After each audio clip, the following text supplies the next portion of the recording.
승무패 52회차 1번 경기는 마르세유와 스포르팅의 경기인데 승패로 갈라보도록 하겠습니다.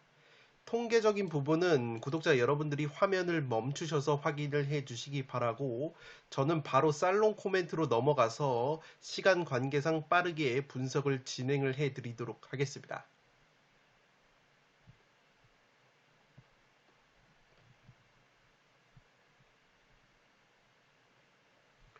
살롱 코멘트로 정리를 해드리면 양팀 모두에게 기회가 있는 경기라고 생각이 됩니다. 먼저 마르세유 같은 경우에는 자국 프랑스 리그안 기준으로 세트피스 득점이 공동 1위라고 보시면 되겠습니다. 이 모나코와 함께 세트피스 득점이 6골로 프랑스 리그앙에서 세트피스 공격력이 가장 강력한 팀 중에 하나가 바로 마르세유라고 보시면 되겠고, 이 제공권 역시 준수한 제공권을 갖추고 있다고 보시면 되겠습니다. 이 반면에 스포르팅 같은 경우에는 이 자국 포르투갈 리그에서 세트피스 실점이 2골이나 있고, 이 특히나 제공권 지표가 포르투갈 리그에서 최하위라고 보시면 되겠습니다. 그만큼 마르세유의 세트피스 공격 한 방이 실점을 할 가능성이 있어 보이는 스포르팅의 수비라고 보시면 되겠고, 설상가상으로 키가 190이 넘는 주전 장신 수비수인 이 코아테스라는 핵심 수비수가 최근에 허벅지 부상 여파로 직전 리그 경기에서 결장이 됐었던 스포르팅이기 때문에 가뜩이나 제공권과 세트피스 수비가 불안한 스포르팅이 이 장신 수비수 코아테스가 또다시 나오지 못하게 된다면 마르세유의 세트피스에 상당히 고전할 수 있는 매치라고 생각이 됩니다. 마찬가지로 스포르팅 역시 할만해 보이는 것이, 마르세유 같은 경우에는 기본적으로 전방 압박 기조가 있는 팀이라고 보시면 되겠습니다. 자국 리그앙에서 굉장히 빡센 전방 압박을 가하는 것이 바로 마르세유인데, 챔피언스 리그 무대에서도 전방 압박을 가하고 있다고 보시면 되겠습니다. 지금 보시는 장면은 마르세유와 프랑크푸르트 경기 나왔던 마르세유의 약점이라고 보시면 되겠는데, 이 마르세유가 전방 압박을 가하다가 수비 뒷공간이 노출이 되면서 프랑크푸르트에게 실점 위기를 내주는 장면이라고 보시면 되겠습니다. 이 마르세유가 그만큼 수비 뒷공간이라는 리스크를 안고 전방 압박을 적극적으로 가져가기 때문에 스포르팅이 자랑하는 효율적인 역습이 통할 가능성이 있어 보입니다. 이미 스포르팅이 토트넘과 프랑크푸르트를 상대로 이 효율적인 역습을 보여준 바 있기 때문에 마르세유가 무리해서 홈에서 압박을 가할 경우에는 스포르팅의 위협적인 역습에 실점을 할 가능성이 충분하지 않나 싶습니다. 따라서 양팀 모두 서로를 공략할 수 있는 강점이 있는 경기라고 생각이 되고, 어느 한쪽으로 기우는 매치는 아니라고 생각이 되기 때문에 양팀 모두에게 승리 가능성이 있다고 생각이 됩니다. 양팀 모두 주중에 챔피언스 리그 경기를 치르고 다음 주말 리그 경기 일정이 비교적 하위권 팀들과의 경기이기 때문에 이번 챔피언스 리그 경기에 사활을 걸 수 있는 환경이라고 보시면 되겠습니다. 마르세유 같은 경우에는 현재 챔피언스 리그 2패를 당하고 있고 스포르팅이 2승으로 여유가 있기 때문에 마르세유 입장으로서는 무승부는 상당히 의미가 없기 때문에 1번 경기부터 승패가 갈리는 흐름이 나오지 않을까 생각을 하고 있습니다. 두 번째 경기는 리버풀과 레인저스의 경기인데, 리버풀의 단통 승리로 가보도록 하겠습니다. 최근에 리버풀이 불안한 경기력을 보여주고 있지만 그럼에도 불구하고 리버풀이 홈에서 충분히 승리를 거둘 수 있는 매치라고 생각을 하고 있습니다.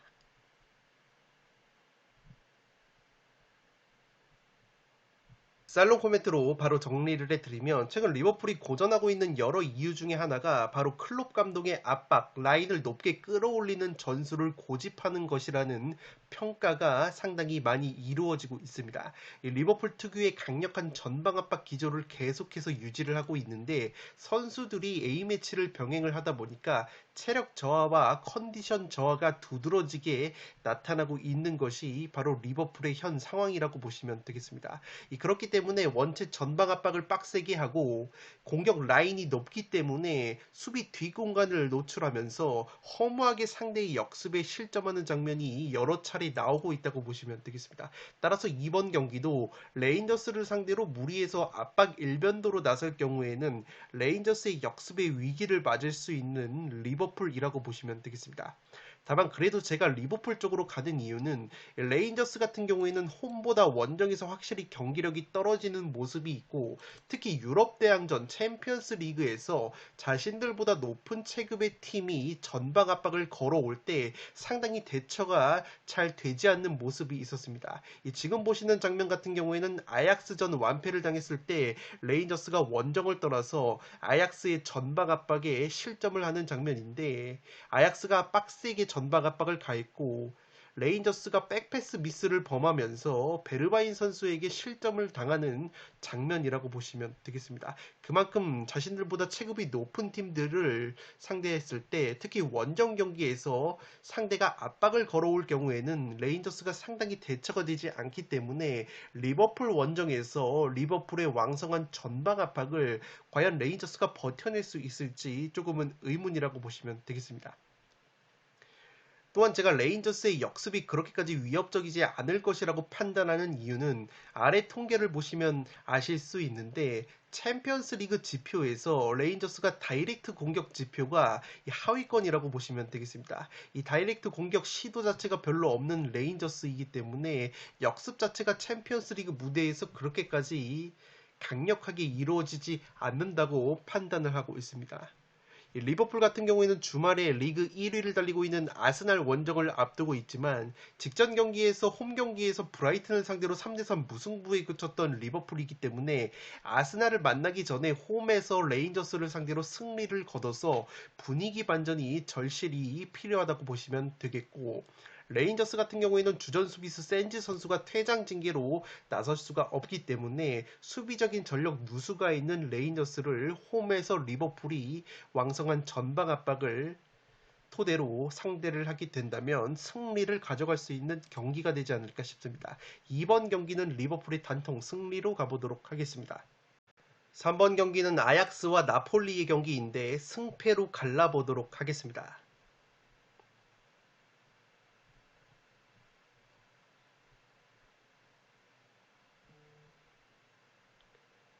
살롱 코멘트로 정리를 해드리면, 아약스도 기본적으로 전방 압박 기조를 유지하는 팀이라고 보시면 되겠습니다. 이 챔피언스 리그 통계를 보더라도 전방 압박 수치인 PPDA만 놓고 보면 아약스가 상위권의 압박 지표를 보여주고 있다고 보시면 되겠습니다. 첼시, 바르셀로나, 벤피카 다음으로 PPDA 수치가 낮은 아약스이기 때문에 기본적으로 챔피언스 리그 무대에서도 전방 압박 기조를 유지하고 있다고 보시면 되겠는데, 다만 나폴리 같은 경우에는 상대가 전방 압박을 가해올 때 효율적인 역습, 다이렉트 공격으로 재미를 볼 수 있는 팀이라고 보시면 되겠습니다. 그 결과가 지난 리버풀전 4대0 대승이었다고 보시면 되겠는데, 당시에 리버풀이 무리해서 전방 압박을 나폴리를 상대로 걸었고, 나폴리가 효율적인 다이렉트 역습 공격을 구사를 하면서 4대0의 대승을 이끌었다고 보시면 되겠습니다.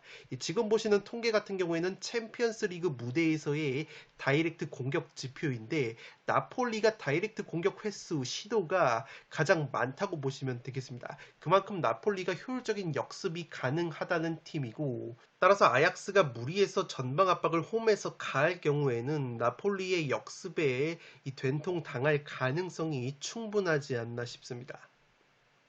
아약스 같은 경우에는 지난 챔피언스 리그 리버풀 원정에서 1대2 패배를 당했을 때 리버풀의 수비수 마팁 선수에게 코너킥 세트피스 상황에서 헤딩으로 실점을 당했고, 그 전 상황에서도 수비수 반다이크에게 코너킥 상황에서 실점 위기를 맞았을 정도로 이 세트피스, 특히 코너킥 상황에서 수비가 조금은 불안한 모습이 있는 것이 아약스라고 보시면 되겠습니다. 아래 보시는 통계는 세리에 A에서의 나폴리의 세트피스 공격력을 나타낸 통계인데, 나폴리가 AS 로마와 함께 세트피스 득점이 4골로 세리에 A에서 가장 많은 팀이라고 보시면 되겠습니다. 특히 대한민국의 수비수 김민재 선수가 세리에 A에서 제공권 1위를 달리고 있고, 이미 코너킥 상황에서 머리로만 2골을 뽑아냈었던 전적이 있는 김민재이기 때문에 이 김민재 선수를 앞세운 코너킥 세트피스 한 방이 나폴리가 아약스를 상대로 충분히 작동이 될 가능성이 있지 않나 싶습니다.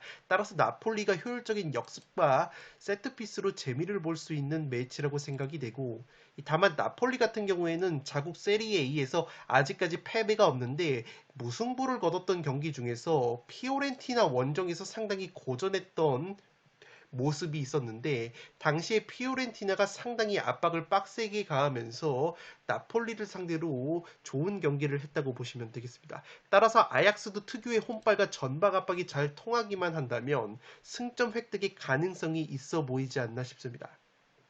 다만 최근에 아약스가 모든 대회 3경기에서 1무 2패 경기력이 상당히 떨어지기 때문에 나폴리 쪽으로 근소하게 기우는 매치라고 생각이 되는데, 제가 굳이 아약스의 승리를 가정하는 이유는 이 직전 승무패 51회차에서 얻은 교훈이, 이 배당은 정배당인데 구매율은 오히려 역배당 팀으로 몰렸을 때 이 모든 경기가 정배 결과가 승무패 51회차에서 나왔다고 보시면 되겠습니다. 그 경기가 풀럼 대 뉴캐슬 경기였고, 셀타비고와 베티스 경기 역시 셀타비고가 정배당을 받았는데 구매율은 베티스 역배당 팀으로 몰렸다가 셀타비고가 승리를 거두는 흐름이 나왔습니다. 이 두 경기가 공교롭게도 퇴장자가 나오면서 허무하게 정배당을 받은 팀 이 승리를 거두는 모습이 있었기 때문에 이 굳이 아약스 쪽으로 정배당이 주어진 상황에서 상당히 이러한 흐름이 또다시 의심이 되기 때문에 저는 무승부보다는 아약스의 정배당 승리를 가져가면서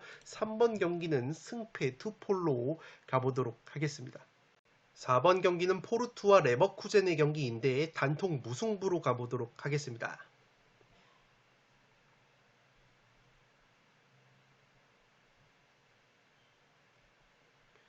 살롱 코멘트로 바로 정리를 해드리면, 포르투가 현재 챔피언스 리그 2경기에서 2연패 중인데 수비 상황에서 측면 수비가 그리 견고한 느낌이 아니었다고 보시면 되겠습니다. 실제 아틀레티코 마드리드와 클리브리전에서 실점 장면에서 측면이 허물어졌던 포르투라고 보시면 되겠는데, 레버쿠젠 같은 경우에는 올 시즌 유일한 강점이라고 볼 수 있는 것이 바로 측면 공격력이라고 보시면 되겠습니다. 이 측면의 디아비나 프림퐁, 허드슨, 오도이 같은 빠르고 개인 기술이 좋은 측면 자원들을 활용한 측면 공격에 강점이 있는 레버쿠젠이기 때문에 포르투가 또다시 측면 수비의 약점을 노출하게 된다면 레버쿠젠의 위협적인 측면 공격에 고전을 할 가능성이 있지 않나 싶습니다. 따라서 현재 2패 중인 포르투가 승리를 위해서 적극적인 운영을 감행을 한다면 레버쿠젠의 효율적인 측면 역습 공격에 일격을 맞을 가능성이 있지 않나 싶습니다. 아틀레티코 마드리드 또한 레버쿠젠 측면 역습에 실점을 하면서 0대2로 패배를 당했던 것이 바로 레버쿠젠의 측면 공격력을 입증할 수 있는 증거라고 보시면 되겠고, 다만 포르투 같은 경우에는 직전 브라가와의 맞대결 4대1 대승 과정에서 핵심 공격자들이 골고루 공격 포인트를 기록한 것은 상당히 고무적이라고 할 수 있겠습니다. 또한 지난 클리브리전에서 징계로 빠졌던 에이스 공격수 타레미가 이번 경기에 복귀가 가능하기 때문에 이 타레미 선수가 최전방에서 골 결정력을 보여주지 않을까 생각을 하고 있습니다. 특히 레버쿠젠이 자국 분데스리가에서 8경기 기준 실점이 16골로 수비력이 상당히 불안한 시즌을 보내고 있고, 주요 공격 자원인 쉬크나 디아비, 흘로잭, 아즈문 같은 레버쿠젠의 주포 공격 자원들의 골 감각이 상당히 떨어져 있다는 점 역시 포르투 역시 할 만한 매치라고 생각을 하고 있습니다. 다만 레버쿠젠이 분데스리가에서는 수비력이 상당히 불안하지만 의외로 챔피언스리그 2경기에서는 실점이 딱 한 골밖에 없었을 정도로 챔피언스리그 무대에서는 수비 집중력이 조금은 살아있기 때문에 이 경기는 의외로 팽팽한 흐름으로 흘러가지 않을까 생각을 하고 있습니다. 레버쿠젠의 수비 불안감을 고려를 했을 때 포르투가 첫 번째 승리를 가져갈 확률도 있어 보이지만 포르투 역시 지금 최상의 전력과 경기력은 아니기 때문에 레버쿠젠에게 무승부 정도로 덜미가 충분히 잡힐 만한 매치라고 생각을 하고 있습니다. 5번 경기는 클럽 브리에와 아틀레티코 마드리드의 경기인데 이 경기도 과감하게 단통 무승부로 가보도록 하겠습니다. 클리브리가 2연승으로 B조 1위를 달리고 있고 아틀레티코 마드리드가 1승 1패로 3위를 달리고 있다고 보시면 되겠습니다.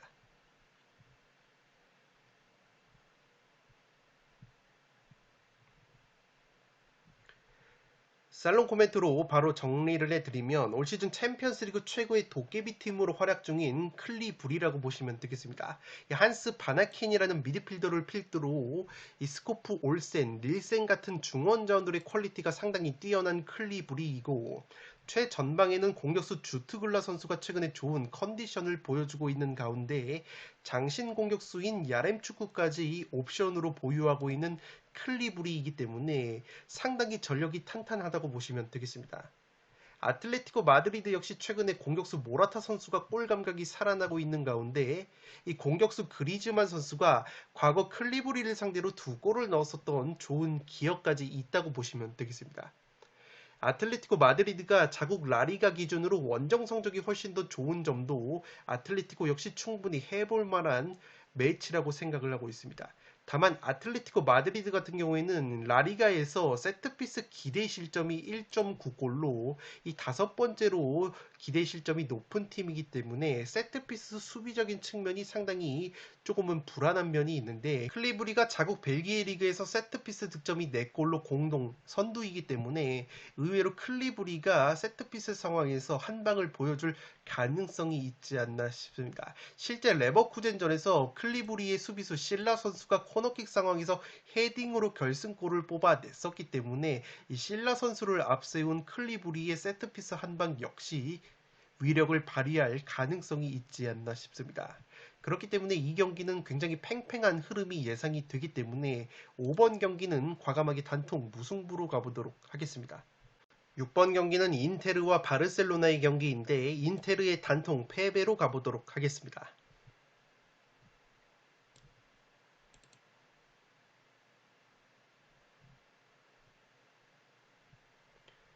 살롱 코멘트로 바로 정리를 해드리면 인테르가 최근 공격수 루카쿠 선수의 부상이 길어지면서 이 덩달아서 라우타로 마르티네즈라는 공격수 역시 상당히 컨디션이 떨어지고 있다고 보시면 되겠습니다.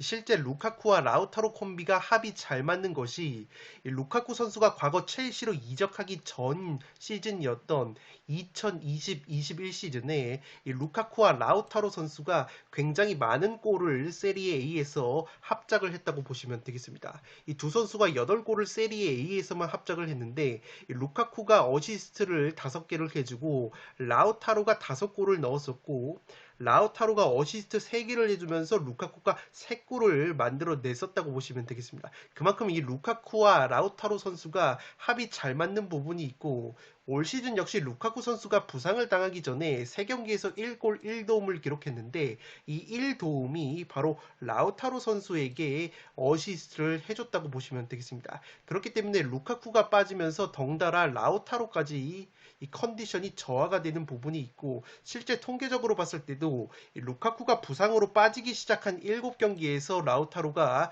최근에 한 골에 그치고 있기 때문에 루카쿠 선수의 공백이 상당히 크다고 보시면 되겠습니다. 물론 루카쿠 외에 장신 공격수 에딘 제코라는 베테랑 공격수가 인테르에서 최근에 루카쿠의 공백을 메워주고 있고 실제 제코 선수의 컨디션 역시 나쁘지가 않은데 이 제코 선수와 라우타로 선수 간의 호흡적인 측면에서는 확실히 루카쿠가 나왔을 때보다는 합이 잘 안 맞는 경향이 있다고 보시면 되겠습니다. 이에 반해서 바르셀로나 같은 경우에는 주포 공격수 레반도프스키 선수가 여전히 절정의 골 감각을 보여주고 있고 이 비록 수비 쪽에서 바르셀로나가 최근에 부상이 조금 많은 편이지만 충분히 백업 자원들도 영향을 발휘할 수 있는 자원이 많기 때문에 이 화력적인 측면에서 바르셀로나가 인테르보다 훨씬 더 뛰어난 경기를 할 수 있을 것으로 생각을 하고 있습니다. 6번 경기는 인테르의 단통 패배로 가보도록 하겠습니다. 현미경 분석 1부 마지막 경기는 7번 경기로 들어온 프랑크푸르트와 토트넘의 경기입니다. 저는 승무패로 지으면서 이변을 노려보도록 하겠습니다. 폴더수를 줄이고 싶으신 분들은 승무패가 아니라 무패까지 추천을 드리도록 하겠습니다.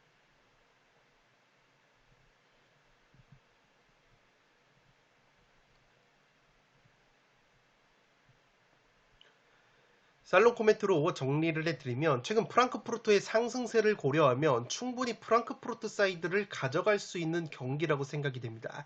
먼저 프랑크푸르트가 최근에 3연승의 상승세를 타고 있는데 이 프랑크푸르트의 글라스너 감독이 과거에 잘 구사를 했던 3백 전술을 재가동하면서 최근에 프랑크푸르트의 경기력이 다시금 살아나고 있다고 보시면 되겠는데 특히 3백 전술로 전하는 과정에서 일본 대표팀으로 활약을 과거에 했었던 하세베 마코토라는 베테랑 선수를 3백 수비의 스위퍼 중앙 수비로 기용을 하면서 전체적인 수비력과 경기력이 동시에 살아나고 있다고 보시면 되겠습니다. 이 하세베 선수가 나이가 거의 40이 가까운 선수이기 때문에 그전에는 교체로만 3경기에 출전을 했었는데 최근에 3백으로 전환이 되고 나서 3경기 연속 풀타임 선발로 출전하면서 3연승을 견인을 하고 있기 때문에 이 하세베 선수가 이외로 3백 수비의 중심이 되고 있다고 보시면 되겠습니다.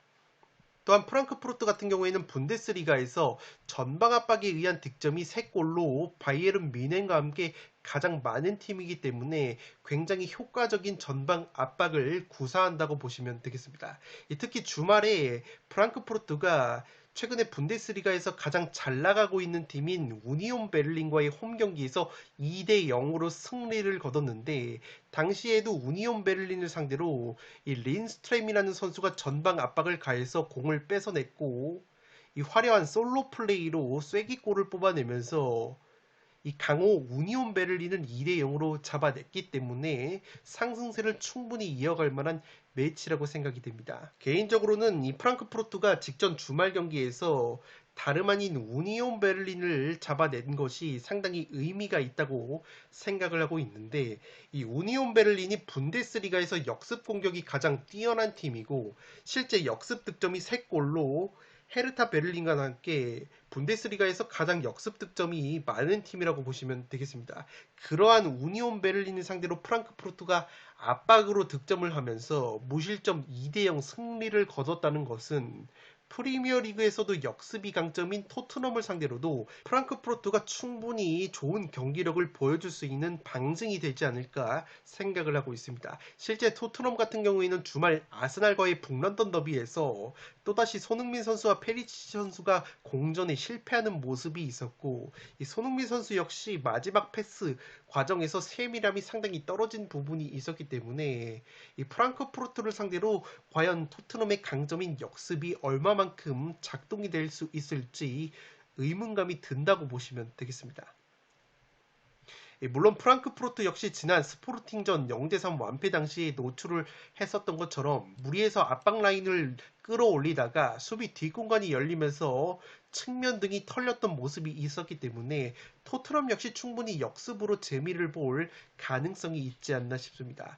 최근에 토트넘이 세트피스 코치를 영입을 했고 히샬리송이라는 선수까지 영입이 되면서 세트피스 상황에서 뚝배기가 상당히 강력해졌는데 이 프랑크푸르트 같은 경우에는 분데스리가에서 보움 다음으로 세트피스 실점이 5골로 두 번째로 많은 팀이기 때문에 기본적으로 제공권과 세트피스 수비가 약점이라는 점에서 세트피스 공격력이 향상이 된 토트넘이 세트피스로도 충분히 재미를 볼 만한 매치라고 생각이 됩니다. 따라서 양팀 모두 서로를 공략할 수 있는 무기가 있다는 점에서 이 경기는 승무패로 지어보도록 하겠는데 폴더수를 줄이고 싶으신 분들은 무패 투포를 추천드리도록 하겠습니다.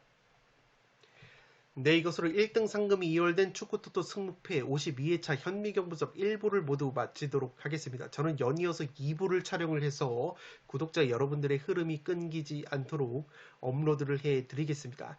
영상이 도움이 되신 분들은 좋아요와 구독 버튼을 눌러주시면 풋볼살롱 채널에 크나큰 힘이 됩니다.